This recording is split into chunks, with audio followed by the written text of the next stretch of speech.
Strategy सबसे ज़्यादा important है। जैसे कि सर ने कहा कि a goal without a plan is just a wish.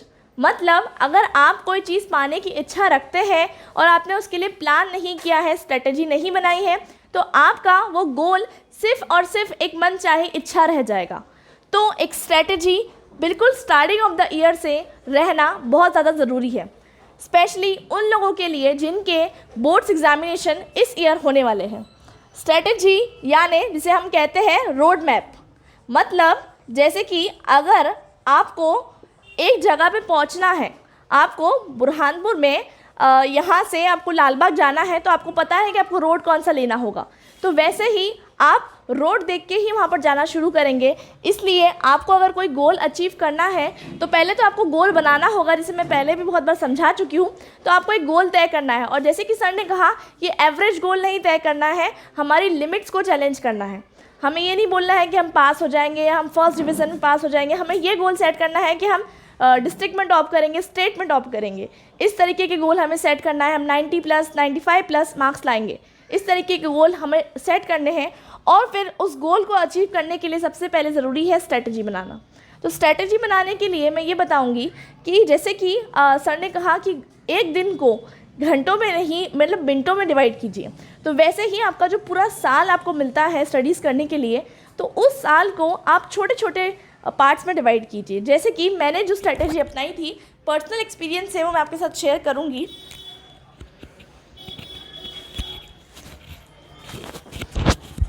तो देखिए, सबसे पहले आपको अपने पूरे ईयर को एक मैक्रो प्लान में डिवाइड करना है।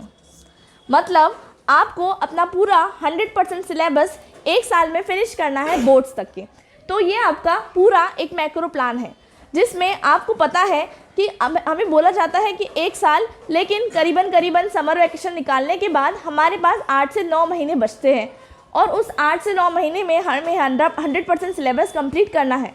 तो हमें ये मैक्रो प्लान बनाना है कि हर मंथ में हम कितना सिलेबस कंप्लीट करेंगे, वो हमें पहले से दिमाग में होना चाहिए। सेकंड जो है, जिसे मैं कहती हूँ मीज़ो प्लान। नाम से फ़र्क नहीं पड़ता, लेकिन बात इस बात की है कि आप अपने टाइम को कितने अच्छे से यूटिलाइज़ कर सकते हैं। जब मैंने डिवाइड कर दिया कि हमारा सिलेबस इतना सारा है, 7 महीने या 8 महीने में मुझे ये पूरा सिलेबस कंप्लीट करना है, हर मंथ में मैं कितने चैप्टर्स कंप्लीट करूँगी। उसके बाद मीज़ो प्लान बनाया। मीज़ो प्लान में हर वीक में आप कितने चैप्टर्स कंप्लीट करेंगे। उसके बाद एक छोटा सा माइक्रो प्लान, और ये सबसे ज़्यादा इम्पॉर्टेंट है। माइक्रो प्लान मतलब आज आप क्या करेंगे, ये आज ही आपका डिसाइड कर देगा। आप बोलेंगे कल ये करूँगी, परसों वो करूँगी, वो प्रोक्रेस्टिनेशन हो जाता है। आज जो आप करेंगे वो डिसाइड करता है कि आप क्या बनेंगे, आपके साथ क्या होने वाला है फ्यूचर में। तो इसलिए माइक्रो प्लान, हमेशा माइक्रो प्लान पे बहुत ज़्यादा ध्यान दीजिए, आज पे ध्यान दीजिए, और डेली रूटीन कि मुझे आज इतना इतना करना है। और at the end of the day आप जब जाए सोने के लिए, तो आपको एक सेटिस्फेक्शन होना चाहिए कि मैंने आज ये प्लान बनाया था और मैं आज ये सक्सेसफुली अचीव कर पाया हूँ या कर पाई हूँ। और ये सेंस ऑफ सेटिस्फेक्शन जब आपके अंदर आ जाएगा, तो यकीन मानिए at the end of year आपको रिजल्ट में भी वो सेंस ऑफ सेटिस्फेक्शन मिलेगा। तो ये है हमारी स्ट्रेटेजी का बात। इसके बाद हम बात करते हैं टी से हम बात करते हैं टाइम की। जैसे कि सर ने अभी टाइम की इम्पोर्टेंस के बारे में बताया, टाइम की जितनी इम्पोर्टेंस बताई जाए उतनी कम है। तो टाइम तो बिल्कुल भी वेस्ट करना ही नहीं है, और टाइम वेस्ट तब नहीं होगा जब आप प्रायोरिटाइज़ करेंगे। आप टीवी देखना, बाहर घूमना, घर के काम करना, जो भी चीज़ें करते हैं उसको एक प्रॉपरली प्रायोरिटाइज जब करेंगे, तब आपका टाइम ऑटोमेटिकली मैनेज हो जाएगा, उसको मैनेज करना नहीं पड़ेगा। तो टाइम की तो यहाँ पर बात हो गई। अब सबसे इम्पॉर्टेंट चीज़,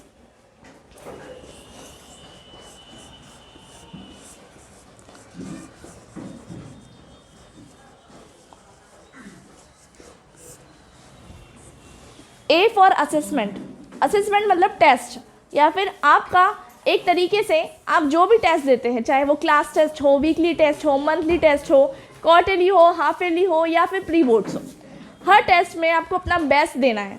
बेस्ट देना है इसका मतलब ये है कि आपको उस चीज़ को फोकस करना है कि जो आपको टेस्ट में आ रहा है आप उस पर ध्यान दीजिए और उसमें अपना बेस्ट करने की कोशिश कीजिए। एक गोल बनाइए कि चलिए आज 20 मार्क का टेस्ट है तो मुझे 15 मार्क्स से ऊपर लाने हैं, और अगर आप वो गोल अचीव कर पाए तो देखिए कि आप कहाँ पर जो है मतलब आप खुश हो जाइए, और अगर आप गोल अचीव नहीं कर पाए तो देखिए कि आप कहाँ पर जो है आपकी प्रिपरेशन लैग कर रही है और वहाँ पर मेहनत कीजिए।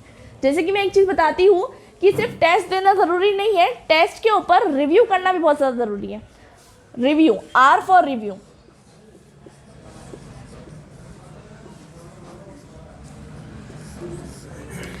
आर फॉर रिव्यू से मेरे कहने का मतलब ये है कि अक्सर हम क्या करते हैं कि हमें मार्क्स मिलते हैं, हमें पेपर मिलता है, क्लास टेस्ट मिलता है, हम देखते हैं चलो ठीक है इतने मार्क्स से रख देते हैं उसको उठा के। ये चीज़ नहीं करनी है, हमें देखना है कि अगर हमारा एक मार्क भी कटा है तो कहाँ कटा है, क्यों कटा है, क्या हम उसे बढ़ा सकते थे, अगर हाँ तो कैसे। इसे हम कहते हैं रिव्यूइंग प्रोसेस, कि हर चीज़ को आपको बारीकी से देखना है कि आप क्या इम्प्रूवमेंट कर सकते थे और आपने क्या इम्प्रूवमेंट नहीं किया, क्या आप प्रिपरेशन में इम्प्रूवमेंट कर सकते थे या फिर आपने कोई सिली मिस्टेक की है, इसको आपको समझना है। और लास्ट में अगेन टी से time, time table. Time table बनाना भी बहुत ज़्यादा इसेंशियल चीज़ है। हमेशा आप टाइम टेबल नहीं फॉलो कर पाएंगे, ये बात बहुत कॉमन है, आपकी लाइफ में बहुत सारी अनसर्टेनिटीज़ आएगी, लेकिन फिर भी जब आप सुबह उठें तो 5 मिनट ये सोच लीजिए कि आज मेरे को दिन भर में क्या क्या करना है। आपकी सारी एक्टिविटीज़ को एक प्रॉपरली प्लान करके ऑर्गेनाइज कर लीजिए। यकीन मानिए इससे आपका बहुत ज़्यादा टाइम सेव भी होगा और आप अपने गोल को प्रॉपरली अचीव कर पाएंगे। और एक बात ध्यान रखिएगा, गोल वैसे ही बनाइए जैसे आप अचीव कर सकते हैं। मतलब आज आपको अगर आप एक चैप्टर कर सकते हैं तो आपको बोलना है मैं एक ही चैप्टर करूँगा, ऐसा नहीं कि मैं 3 चैप्टर आज पूरे कंप्लीट कर दूंगा, कल कुछ नहीं करूँगा। आज अगर आप 10 पेज पढ़ सकते हैं तो 10 पेज ही पढ़िए। तो ये स्टार्ट का फॉर्मूला था, आई होप ये आपको समझ में आ गया है। इसमें आपको किसी को भी कुछ भी डाउट है तो आप प्लीज़ पूछ सकते हैं।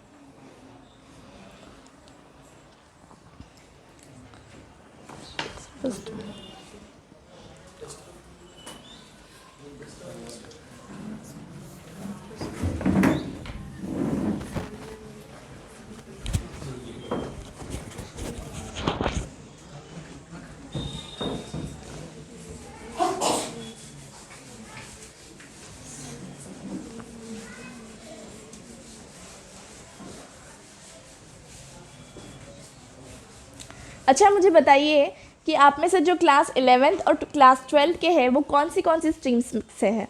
बायो के कौन से स्टूडेंट्स हैं यहाँ पर? अच्छा, बायो की अच्छी खासी स्ट्रेंथ है। कॉमर्स के कुछ स्टूडेंट्स हैं। मैथ साइंस के कुछ स्टूडेंट्स हैं। ह्यूमैनिटीज़ आर्ट्स कोई है? आर्ट्स स्टूडेंट, ठीक है। तो देखिए अब हमने थोड़ी जनरलाइज बात की कि किस तरीके से रूटीन बनाना है, टाइम टेबल, और बिल्कुल बेसिक सी बात की। अब हम थोड़ा सा एडवांस वर्जन पे जाते हैं और हम डिस्कस करते हैं थोड़ा सा सब्जेक्ट वाइज, ठीक है। तो जो सब्जेक्ट आपको रिलेटेबल लगे आप उसकी बात जो है समझने की कोशिश कीजिए। मैं इन जनरली 10th क्लास से बताऊंगी कि क्या सब्जेक्ट्स जो है वो सारे कॉमन ही होते हैं, बाद में जाके आप थोड़े से स्पेशलाइज सब्जेक्ट्स पढ़ते हैं। मैं आपको एक सब्जेक्ट स्पेसिफिक स्ट्रैटेजी बताती हूँ यहाँ पर। तो सबसे पहले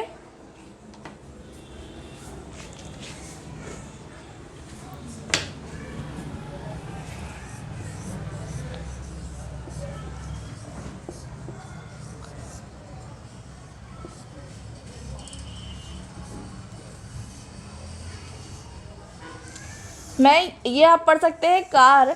ये कार एक कीवर्ड है, इसको भी मैं कहूँगी the key to success, the key to my achievement. तो मैं ये कहूँगी कि ये कार मतलब इसका एक कोड वर्ड है जिसका मैं आपको एक चीज़ समझाऊंगी। इससे रिलेटेड आपको अगर ये चीज़ समझ में आ गई और आप अगर इसी के अकॉर्डिंग स्टडी करते हैं तो आई बिलीव कि आप अपनी क्लास में, अपने डिस्ट्रिक्ट में बिल्कुल टॉप कर सकते हैं। तो समझिए कि इसको स्ट्रेटेजी क्या है। सबसे पहले देखिए कि कॉन्सेप्ट, सी फॉर कॉन्सेप्ट।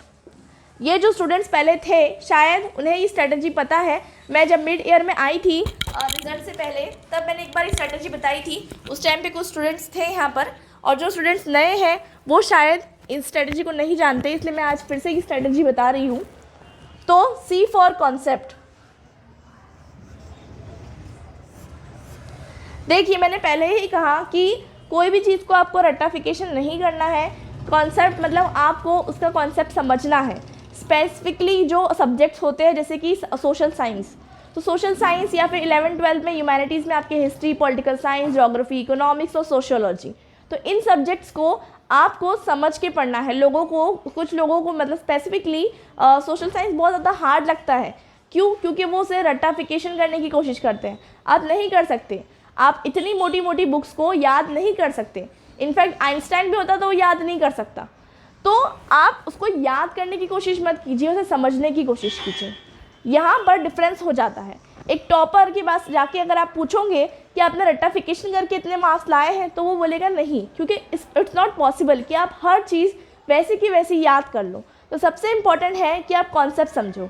ये कॉन्सेप्ट वाला पॉइंट जो है सिर्फ सोशल साइंस नहीं बल्कि मैथ्स, साइंस, इंग्लिश, हिंदी हर सब्जेक्ट के लिए एप्लीकेबल है। क्योंकि जब तक आपको कोई चीज़ समझ में ही नहीं आएगी, आपको उसको पढ़ना यूज़लेस है। आप उसको पढ़ के अगर मार्क्स ला भी ले रहे हैं तो उसकी कोई इम्पोर्टेंस नहीं है। कॉन्सेप्ट में सबसे इम्पॉर्टेंट चीज़ ये है, जैसे कि सर ने बताया था कि कुछ टाइम सेविंग ट्रिक्स होती है मैथ्स के अंदर। मैथ्स जो है बहुत सारे स्टूडेंट्स को हार्ड लगता है सिर्फ इसलिए क्योंकि मैथ्स जो है उसमें कहीं ना कहीं कैलकुलेशंस आते हैं और कैलकुलेशन टाइम टेकिंग होते हैं, और कैलकुलेशन में हम बहुत सारा टाइम वेस्ट कर देते हैं क्योंकि हमें उसकी ट्रिक्स नहीं आती। तो जब हम कॉन्सेप्ट की बात करते हैं तो जितने भी स्टूडेंट्स यहाँ पर मैथ्स जिनका सब्जेक्ट है वो एक बात का ध्यान रखिए कि आपको कैलकुलेशन के लिए शॉर्टकट ट्रिक्स बिल्कुल आना चाहिए, क्योंकि आपके पास लिमिटेड टाइम है पेपर सॉल्व करते वक्त, और आपकी प्रिपरेशन में भी आपके पास इतना टाइम नहीं है कि आप टाइम वेस्ट करें। इसलिए आपको कॉन्सेप्ट में सबसे पहले शॉर्टकट ट्रिक्स और जो भी आप पढ़ रहे हैं उसके बारे में कंप्लीट नॉलेज होनी चाहिए, चाहे साइंस हो, मैथ्स हो, बायो हो या फिर सोशल साइंस हो। तो I think it's clear, concept clear है। ये है सेकंड एप्लीकेशन। एप्लीकेशन की मैं एक बात कहूँगी। एप्लीकेशन मतलब ये कि जैसे कि आपने कुछ पढ़ लिया, आपने एक बार पढ़ लिया, 2 बार पढ़ लिया, आपको समझ में आ गया। अब आप सोचेंगे कि ये मुझे याद रहेगा, तो ऐसा नहीं रहता है, क्योंकि सोशल साइंस जैसे सब्जेक्ट कभी भी आपको याद नहीं रहते, आप भूल जाते हो। अगर आपने समझा भी हो तो भी आप उसको भूल जाते हो विद टाइम। उसको रेक्टिफाई करने के लिए ये ऑप्शन है कि आप नोट्स बनाइए। नोट्स कैसे बना सकते हैं? नोट्स बनाना एक बहुत ही ज़्यादा इम्पॉर्टेंट थिंग है, चाहे आप सोशल साइंस पढ़िए, साइंस पढ़िए या मैथ्स पढ़िए। मैथ्स में भी नोट्स बनाइए, मैथ्स में फॉर्मूले के नोट्स बनाइए। छोटे छोटे नोट्स बना के आप उसको सेव करके कहीं पर चिपका के रख सकते हैं। आते जाते आप देखिए, आपको फॉर्मूले ऑटोमेटिकली याद हो जाएंगे। तो नोट्स बनाइए। और कुछ लोग सोचते हैं नोट्स बनाना टाइम वेस्ट है, हमें मार्केट से नोट्स मिल जाते हैं। हैंड रिटन नोट्स अगर आप खुद से बनाते हैं, आपको बनाते बनाते यानी जब आप उसको अप्लाई कर रहे हैं, वहाँ पर एप्लीकेशन कर रहे हैं, आपको ऑटोमेटिकली बहुत सारे चीज़ें ऑटोमेटिकली याद हो जाती है। और कुछ चीज़ें आपको याद नहीं हुई तो आप जब उस नोट्स को रिवाइज़ करते हैं तब आपको वो चीज़ें वापस रिकॉल हो जाती है। और यकीन मानिए जितना ज़्यादा आप अपने नोट्स में से पढ़ेंगे, और नोट्स भी जो है सबसे इम्पॉर्टेंट टू दी पॉइंट होना चाहिए। 3-4 कॉपी भर के हमें नोट्स नहीं बनाने हैं, इतनी तो हमारी बुक है। हमें नोट्स बिल्कुल टू दी पॉइंट और स्पेसिफिक बनाने हैं, ताकि हम उसे कम से कम एग्ज़ाम से पहले 3 बार रिवाइज करके एग्जामिनेशन हॉल में जा सकें। तो नोट्स बहुत ज़्यादा स्पेसिफिक होना चाहिए। अगर नोट मेकिंग स्ट्रेटजी की बात करूँ तो बहुत ज़्यादा टाइम लग जाएगा, क्योंकि हर सब्जेक्ट की अलग अलग स्ट्रेटजी होती है। लेकिन जैसे आपको कंफर्टेबल लगे आप उसके अकॉर्डिंग अपने नोट्स बना सकते हैं। जैसे कि अगर आप इंग्लिश के नोट्स बना रहे हैं तो आप वहाँ पर उसके राइटर का नाम और उसके साथ उस पोएट्री या फिर उस प्रोस का जो भी टाइटल वगैरह है और उसके वर्ड मीनिंग्स वहाँ पर मेंशन कर सकते हैं। हर सब्जेक्ट की अलग अलग स्ट्रेटजी हो सकती है और वो स्ट्रेटजी आपको खुद बनानी है, जैसे कि मैंने पहले बताई थी। अब हमें एक चीज़ समझनी है और वो ये है कि एप्लीकेशन के बाद आता है, जैसे कि ये पिछली बार भी आया था स्टार्ट में और फिर से आ रहा है, मतलब इसकी बहुत इम्पोर्टेंस है, और वो है असेसमेंट। सही कहा। अब असेसमेंट को इतना इम्पोर्टेंस क्यों दिया गया है? जैसे कि आज का टॉपिक का नाम ही है कि चेजिंग द परफेक्शन। परफेक्शन कैसे आएगा? Practice make a man perfect, ये आपने बचपन से सुना होगा। ओनली मैन नहीं, विमेन भी। Practice make everyone perfect.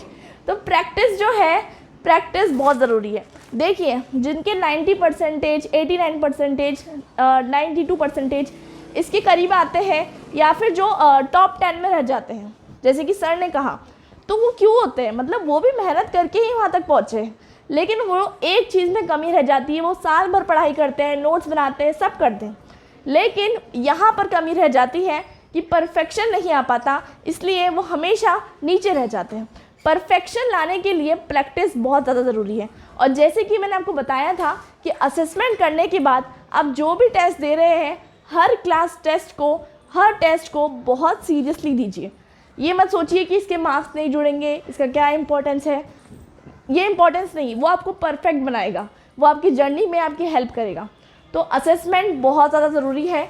जितने टेस्ट हो सके, अगर आप घर पे भी practice test, sample question paper जितने सॉल्व कर सकते हैं टाइम बाउंड मैनर में वो सॉल्व कीजिए। एक टाइमर लगाइए, स्पेशली जो है मैथ्स के लिए आप टाइमर ज़रूर लगाइए, और बाकी सब्जेक्ट्स के लिए भी आपको टाइमर सेट करना है। जितना टाइम का आपका जो है लाइक एग्जामिनेशन है, 2 आवर्स 3 आवर्स जितने भी एग्जामिनेशन है, और उसको सॉल्व कीजिए। और ये सिर्फ और सिर्फ मैथ्स और साइंस के लिए नहीं है। I being a humanities student, मैंने भी ये स्ट्रेटेजी ह्यूमैनिटीज़ में भी अप्लाई की है। मतलब ह्यूमैनिटीज़ जैसे सब्जेक्ट जो सोशल साइंस है, क्योंकि उसमें लिखना अगर आपको पड़ता है और अगर आपको सब आता है, आपने सब पढ़ा है, लेकिन अगर आप उसको टाइम बाउंड मैनर में वहाँ पर लिख के नहीं आ पाए तो आपकी साल भर की मेहनत वेस्ट हो गई। तो इसलिए मैंने असेसमेंट को डबल इम्पोर्टेंस दी है, और असेसमेंट जो है आपको परफेक्ट बनाएगा। नेक्स्ट थिंग जो है वो है रिवीजन। अभी जैसे कि मैंने कहा कि आप हो या फिर आइंस्टाइन हो, कोई भी इंसान कोई भी चीज़ को एक बार में पढ़ के ज़िंदगी भर याद नहीं रख सकता। हमें ज़िंदगी भर नहीं याद रखना है, लेकिन 1 साल तो याद रखना ही है। तो उसके लिए आपको रिवीजन करते रहना पड़ेगा। अब रिवीजन के लिए आपको ये बहुत सिंपल चीज़ें लगेगी आपको, ये चलो हमने तो बहुत सुना है, असेसमेंट करना है, रिवीजन करना है, पढ़ाई करनी है, समझ के करना है, ये बहुत सिंपल चीज़ें लगेगी। लेकिन ये सिंपल चीज़ें ही सही तरीके से करने पर आपको अच्छा रिजल्ट मिलेगा। तो कहते हैं सक्सेस जो है वो क्या है, कुछ नहीं है, right things done at the right time in the right way. सही चीज़ें सही समय पर सही तरीके से करने को ही सक्सेस कहते हैं। तो अगर आपको सिंपल चीज़ों से सक्सेस मिल रही है, आपको कहीं भागने की ज़रूरत नहीं है, कोई ट्यूशन जाने की ज़रूरत नहीं है। I have never ever join any tuitions in my life. मैं आज तक कभी भी ट्यूशन नहीं गई हूँ।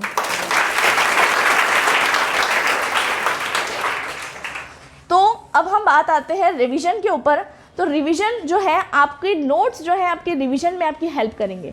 जो आपने स्पेसिफिक नोट्स बनाए हैं यही आपको हेल्प करेंगे आपका पूरा का पूरा सिलेबस मिनटों में रिवाइज करने के लिए। एंड बिलीव मी, जब आप 1 बार 2 बार 3 बार जब नोट्स को रिवाइज कर लेंगे और जब एग्जामिनेशन हॉल में जाएंगे ना, वो आपको नोट्स आपके दिमाग में से छप जाएंगे और आपको याद आएगा कि चलो मैंने ये पेज पे ये लिखा था। तो आपका एग्जामिनेशन में 1 मार्क कटना भी पॉसिबल नहीं है। तो जितना ज़्यादा प्रैक्टिस हो सके आप उतनी ज़्यादा प्रैक्टिस कीजिए।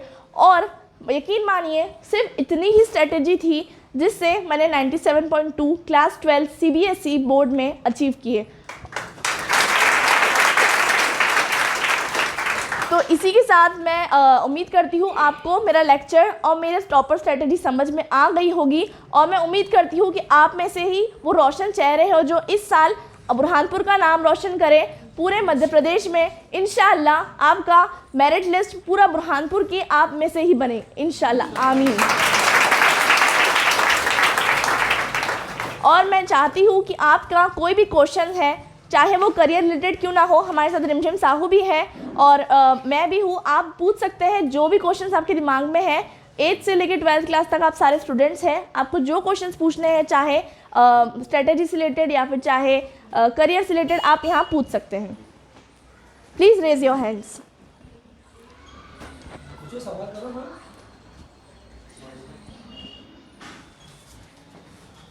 ऐसे कोई बच्चा जिसको बहुत पढ़ते हैं लेकिन याद नहीं हो पाता, भूल जाते हैं, ऐसा कोई क्वेश्चन किसी का हो? तो मतलब सबके पास पे 90% सबके आएंगे, ऑलरेडी दे आर प्रिपेयर्ड। ठीक है, बाद में सवाल करेंगे आपसे वो, जी हमारे सामने नहीं कर रहे हैं। कोई बात जी, ठीक है। इसी के साथ मैं मेरा लेक्चर को जो है ख़त्म करना चाहती हूँ। मुझे बहुत अच्छा लगा आपसे मिलके और मैं उम्मीद करती हूँ कि आप अपना बेस्ट दीजिए और आपको मोटिवेशन और गाइडेंस मिला हो इस लेक्चर से। और इसी के साथ मैं ख़त्म करना चाहती हूँ। अस्सलाम वालेकुम। हाँ।